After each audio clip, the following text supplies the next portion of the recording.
زین کی آنکھوں میں درد اٹھاتا ہے۔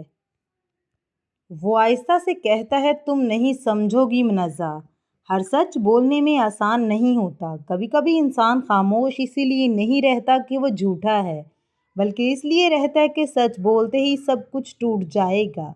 نزا فوراً کہتی ہے، اور تم ٹوٹتے رہو، کیا تمہاری زندگی، تمہاری عزت، تمہارا سکون کوئی معنی نہیں رکھتا؟ زین اس کی طرف دیکھ کر کہتا ہے، سکون؟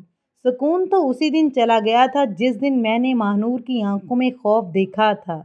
جو انسان جھوٹ بولتا ہے اس کی آنکھوں میں چالاکی ہوتی ہے، ماہنور کی آنکھوں میں صرف ڈر تھا۔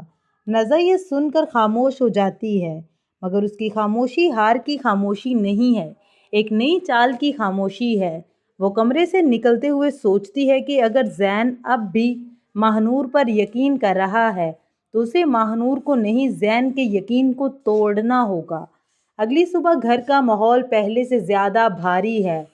افراز اور ماریہ ایک کونے میں بیٹھے ہیں، ان کے چہرے پر وہ غم ہے جو لفظوں میں بیان نہیں، اور دونوں اپنے نقصان کے بعد جیسے زندگی سے کٹ چکے ہیں۔ ماریہ آہستہ آواز میں کہتی ہے، افراز، کبھی کبھی مجھے لگتا ہے اس گھر میں ہر شخص اپنا دکھ لے کر اکیلا بیٹھا ہے، کوئی کسی کا درد سننا ہی نہیں چاہتا۔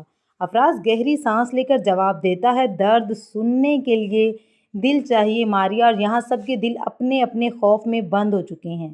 اسی وقت ماہنور وہاں آتی ہے اور ماریہ کے قریب بیٹھتی ہے، اس کا ہاتھ تھامتی ہے اور بہت نرم آواز میں کہتی ہے، میں جانتی ہوں آپ کے زخم پر کوئی لفظ مرہم نہیں رکھ سکتا، مگر میں یہ بھی جانتی ہوں کہ جب انسان سب سے زیادہ اکیلا محسوس کرے تو کسی کا خاموش ساتھ بھی نہیں ہوتا۔ ماریہ ماہنور کی طرف دیکھتی ہے، اس کے چہرے پر پہلی بار نرمی آتی ہے اور وہ کہتی ہے، ماہنور، تم خود اپنی تکلیف میں ہو، پھر بھی دوسروں کا درد دیکھ لیتی ہو، شاید اس لیے کہ لوگ تم سے ڈرتے ہیں، کیونکہ تم ان کے جھوٹ سے زیادہ ان کی کمزوری کو پکڑ لیتی ہو۔